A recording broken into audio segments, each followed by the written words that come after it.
welcome back to another episode. Um, we are continue of our series adversary profiling. So, in our last episode, that discussed about pyramid of pain, and with the pyramid of adversary profiling and some comparison, some differences.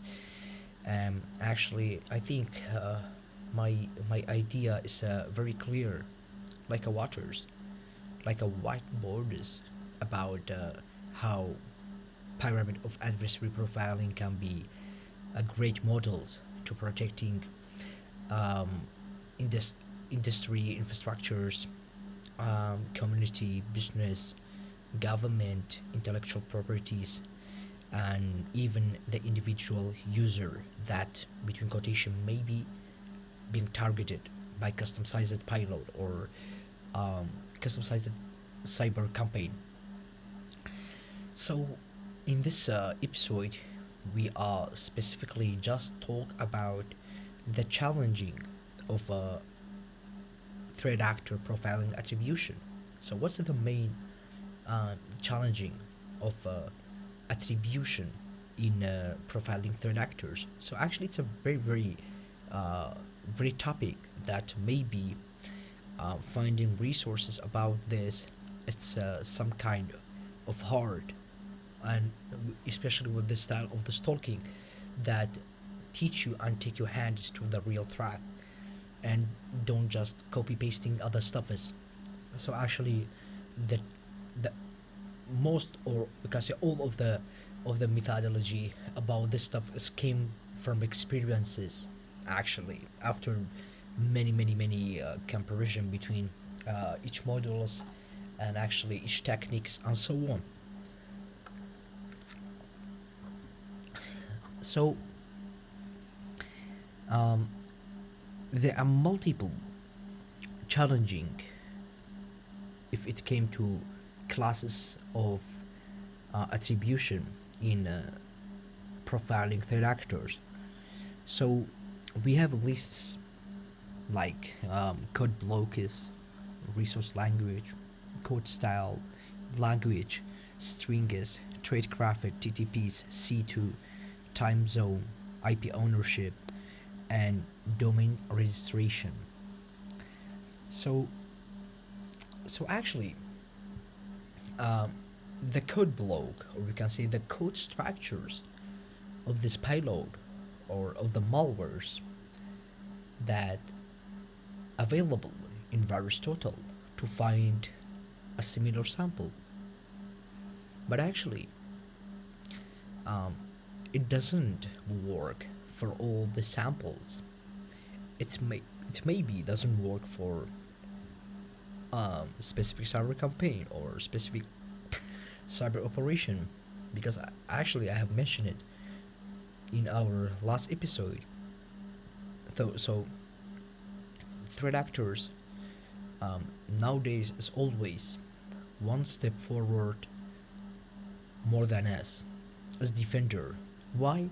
Because still we are following just a traditional model, and even we don't have the fundamental awareness to protecting our intellectual properties, to protecting our organization, to protecting our network. Still, you cannot imagine with a simple phishing mails or malicious document that threat actors can exfiltrate the networks of the specific companies or maybe individual. Why? Because still we are not ready to take this responsibility, be a cyber fighter in the cyberspace in this digital battlefield. We are as me, as a security defenders, that we are just doing a cat and mouse game with the adversaries. They are always one step forward more than us because they are they are think out of the box. They see a big picture, but actually, as defender, we are just following a traditional rules or a traditional models that maybe outdated, um, for this age, expired. It's good for their ages actually, but for now, we have to relying on another domains, another framework, another rulers to be a good defenders in this digital battlefield. Because playing cat and mouse game is just wasting time, not more. Maybe we are just be able to hunt some small or teeny adversaries and profiling them, but actually it's not happen all of the time. So threat actors, they can change encryption algorithm, maybe from triple VES, Cha-Cha, and some maybe AES, RSA, and Diffel-Hellman and so on. So they how they cannot changing a code blow? So they can actually. So again, the one of the most challenging is code blow. They can actually they change the code style, the structures, the classes, the functionalities, the variables, and so on. So in this case, um, it doesn't be useful, even if you're trying to fuzzing the hashes, because actually the threat actors is always one step forward more than us as defender. They insert a one null byte into the portable executable file, or added unnecessary junk code into the malicious VBA macro. So in this case, we are just following our shadows, and if someone following their shadows, they can never um, arrive into the right tracks or the main track. The another way is, or another challenging is, resource language. The language of the code. The language of the code. So again, that's one of the main challenging. So instead writing in Arabic, third actor, just by using Google Translate or some kind of APIs, they can change a language, the variable name into the maybe Chinese characters, Russia characters, and maybe into Arabic characters, and so on. So actually, there are no. So it's all of the attribution that came into profiling third actors is just based on the hypothesis. Okay, because actually, I don't have a guarantee that that's an actual resource language. That's an actual information that available maybe in metadata, because actually it can insert a dummy details, how they can insert a daily code or dead code, or we can say the junk code into the main payload. um, the another challenging actually is a coding style, the way that threat actors or specific cyber criminal groups, so spiders, um, writing a payload is deploying a cyber operation. So maybe persistence, execution, delivery, connection in packet, or privilege escalation, and so on. So we have a MITRE framework that contain information about most of the group's TTPs and the software that they are uses. But actually, in other side, a threat actors, or we can say international adversaries, that get a lot of benefit from this framework, because they can clone the tools of the maybe a tools for dumping Alsace from Mimikatz into Lasagne, and maybe into the traditional way for dumping Alsace and dumping a hash for pivoting or lateral movement. So in the same day, in the same time, they can also copy or the clone of the code style. Because actually, if you back to our playlist series about ransomware TTPs, there are some groups that just make a same different of a persistence or maybe a collection. Maybe one groups, for example, 8-base using input captures, but actually IPLHV using tool transfer. But actually, in other side, the most of the technique is the same, and this so they can actually do input capture. They can do also the valid account. They can also do the tool transfer, but actually that's used for um, misdirecting forensic investigator, incident handler, incident responder, threat intelligence, threat hunters, malware analyst, blue teams, SOC. So actually, they can easily copy a code style from the other groups. Um, another evidence and another proof for my speeches is there are a lot of leaked source code of a specific ransomware.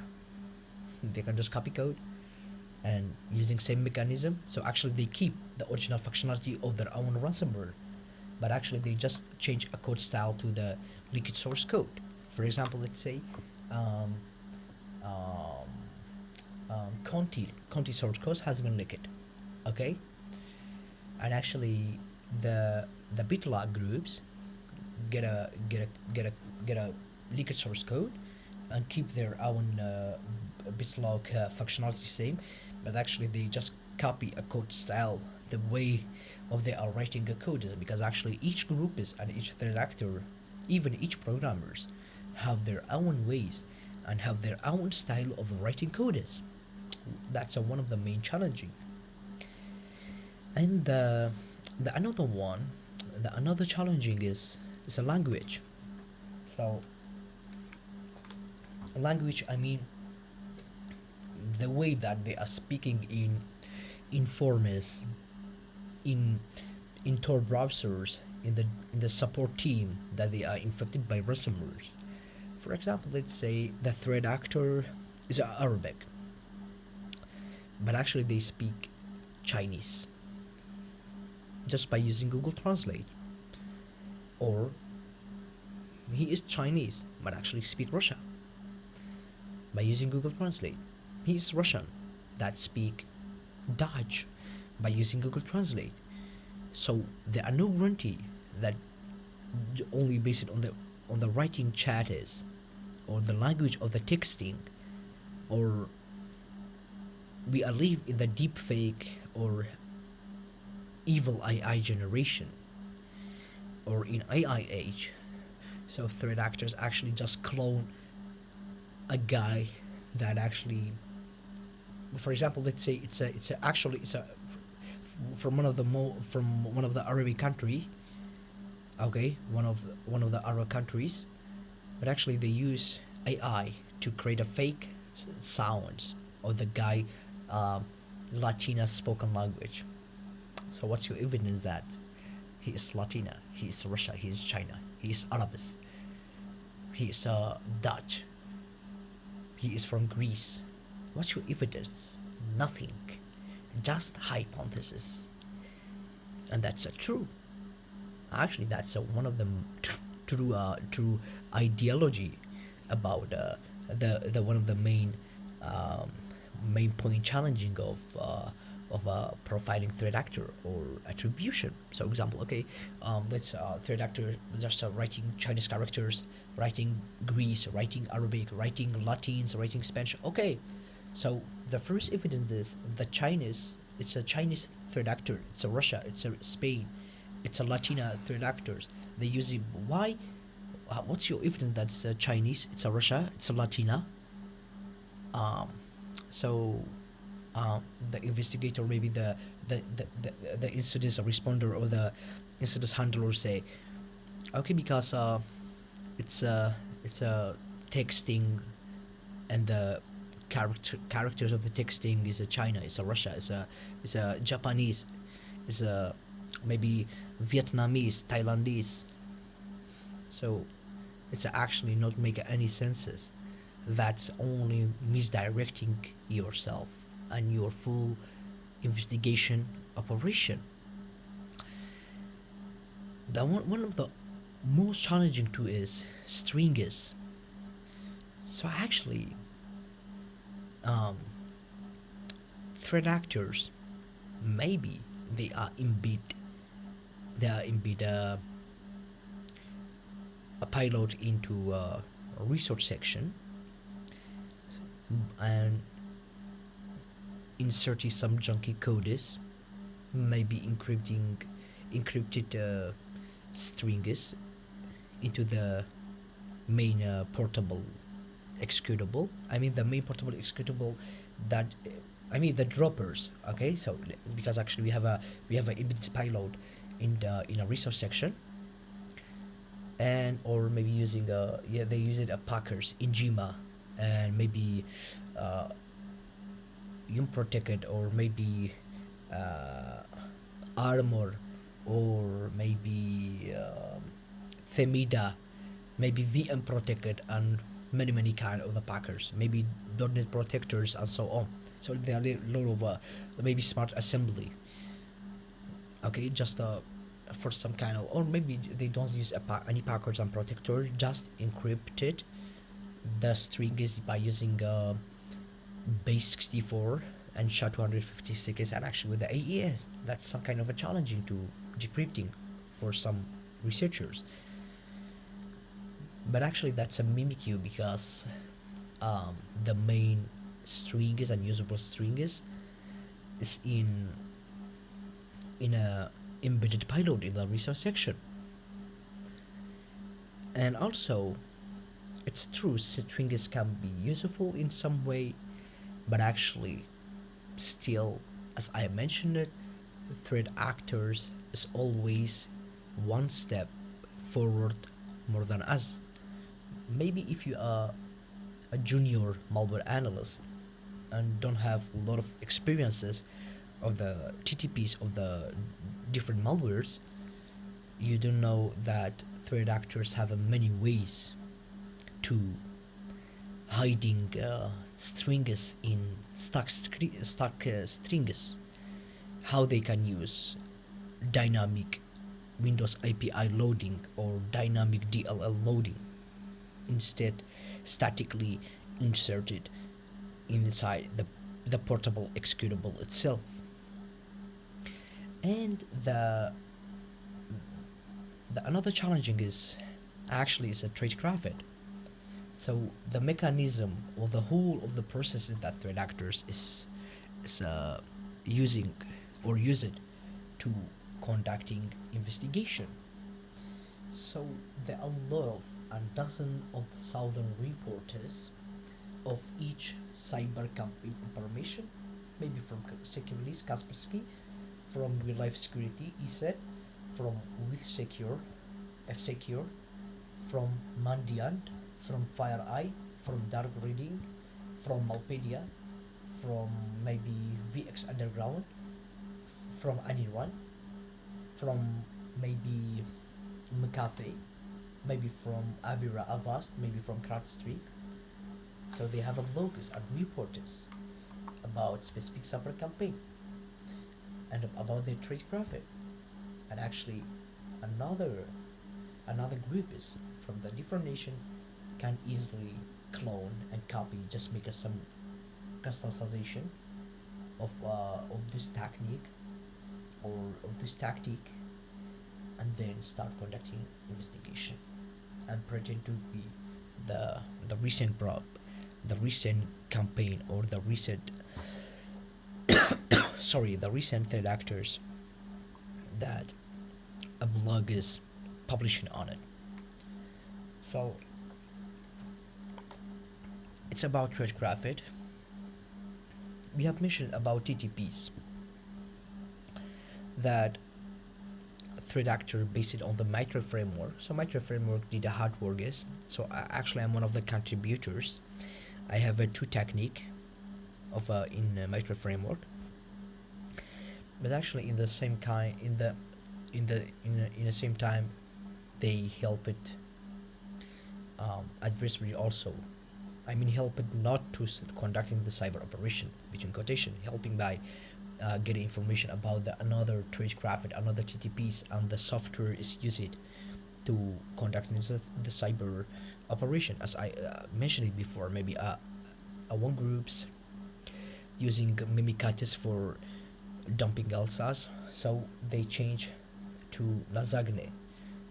They Another group using Cobalt Streak, they move to Metasploit.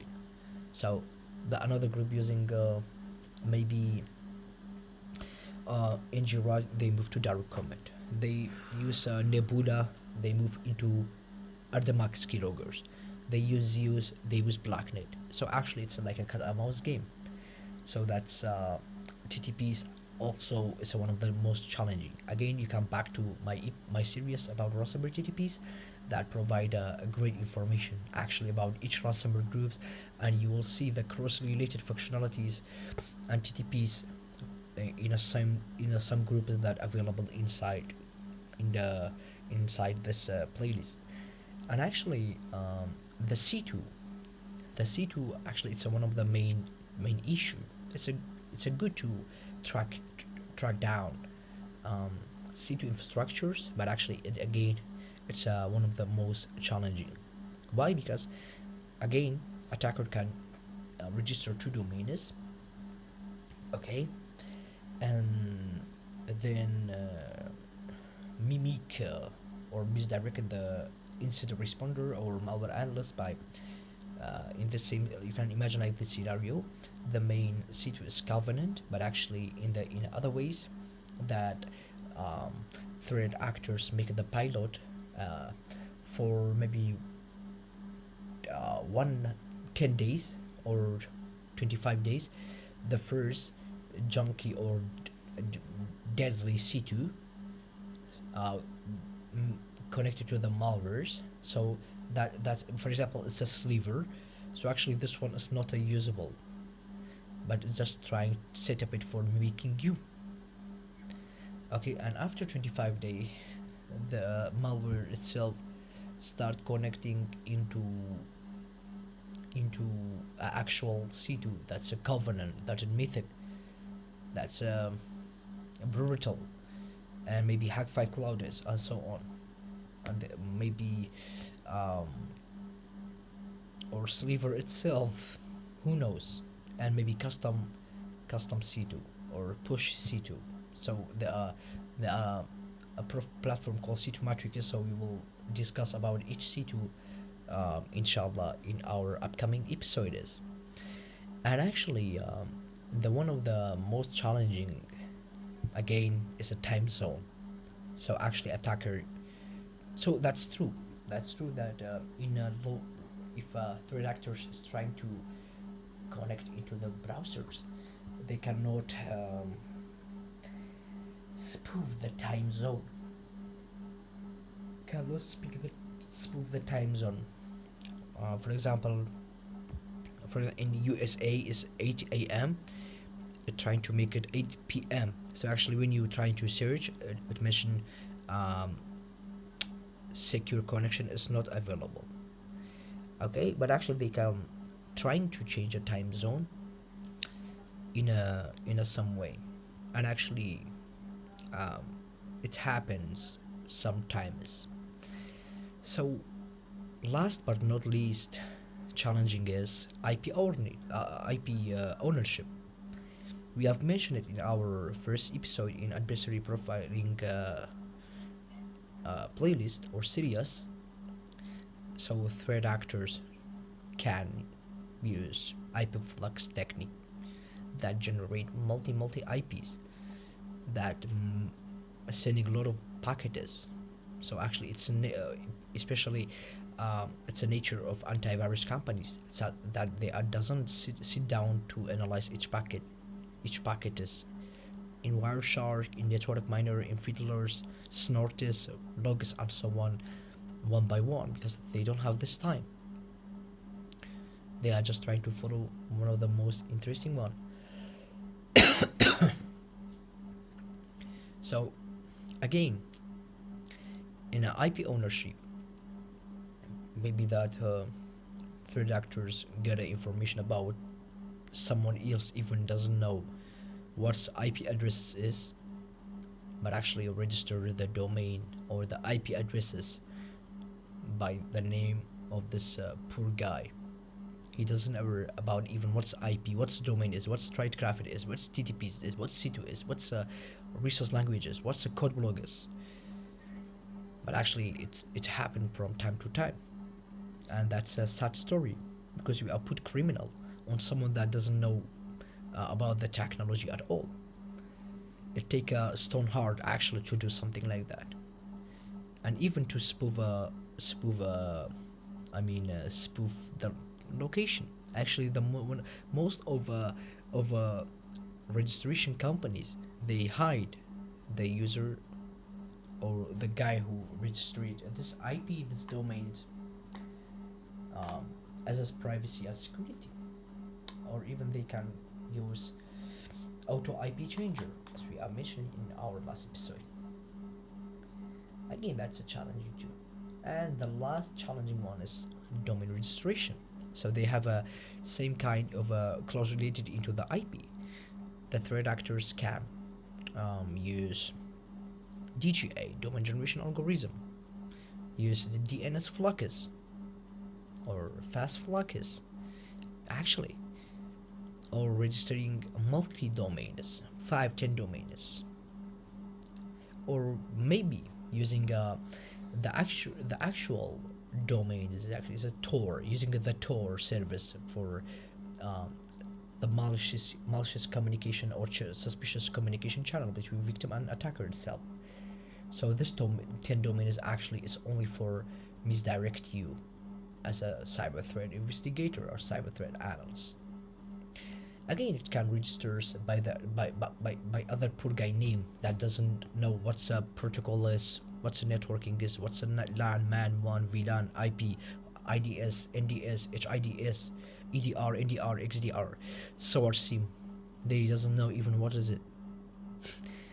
And the threat actors with a harsh tone and with maybe no remorse registering a domain by this guy name. But actually, maybe they have some cackling heart sometimes. Because actually we are human, and actually the most of domain registration companies hide the actual user that registered the domain, or even sometimes if you try to buy a domain. So I have bought a domain to create a platform, actually platform for Blue Team. So all information is verified, and actually it's all my true information. But actually I went try to check for who is to get information about the domain. So there are no information about the actual registers. So that's a privacy. It's like a providing privacy for users, because actually nowadays most of the people know about phishing, about defacement, about compromising website is exploit is actually for the guy who is have some technological background. But actually the threat actors, again and again and again, is always one step forward than us as defender.